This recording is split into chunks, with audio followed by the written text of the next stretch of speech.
if you notice, I just printed the song. I print the song into Pro Tools, which means I arm the track, I take my mix bus and send it to this track, and I'm hitting record. But keep in mind, I'm running through analog gear, which is why I do that, because it needs to run in real time through all the gear to get the love from the gear. So because of that, I don't bounce offline. But if I was in the box only, you could save some time and bounce offline, and that is one of the benefits to being in the box only. If I had to say there's a benefit, it's the offline bounce and how it can be a little bit quicker. But if you're using Universal Audio plugins and stuff, it's not that much quicker. So anyway, real quick, after you've printed your song or you have your mix ready to go, Shift Command K brings up the export selected thing.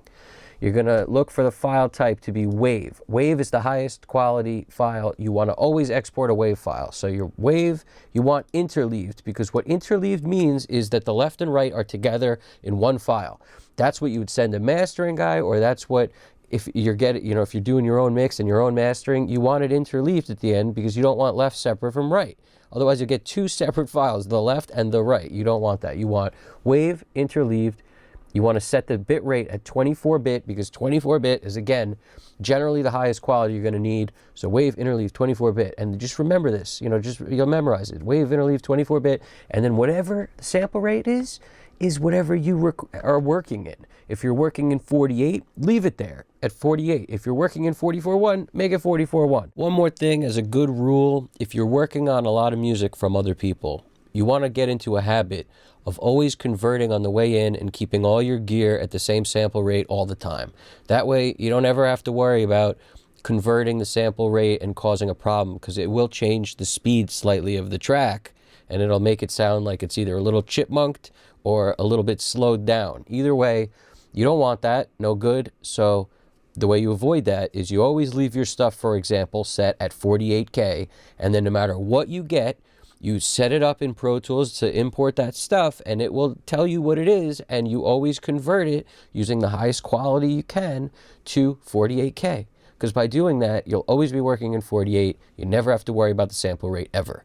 So that's how you want to handle sample rate, and that will allow you to always know what you're exporting at all times. And if you need to convert to 44.1 or whatever at some point, then you do that. Another video another time on what the proper sample rate you should be working in is, but in my opinion, it's 48. I use 48. Most people I know use 48. The math is very accurate and it works. So here we go. We got glyph. That's just where this thing's going. I like to put it in the general, right where the song is called, because that'll be right under the Pro Tools session. It'll be the first thing when you hit save.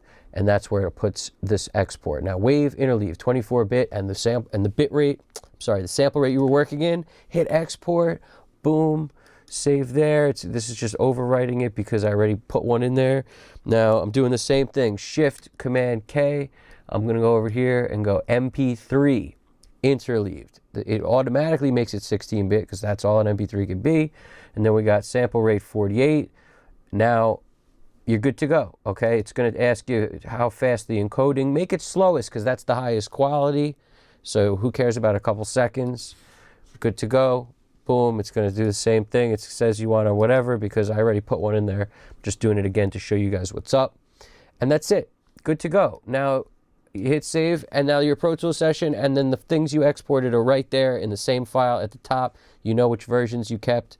It'll be whatever it's titled. If you need to retitle it, just double click it, Shift Command R. Now all these Shift Command things, you just remember them after a certain amount of time. Title it whatever you want. You can call it Cowbell. Perfect. Now, there you go. Perfect. I'll see you soon. This is an easy one, piece of cake. You got this. Internalize this stuff. The titles of the video they're going to be different colors. They're going to let you know if the video is beginner, intermediate, or advanced. Green beginner, yellow intermediate, red advanced, obviously. You guys got this. I'll see you soon. Custom cut. Take it easy.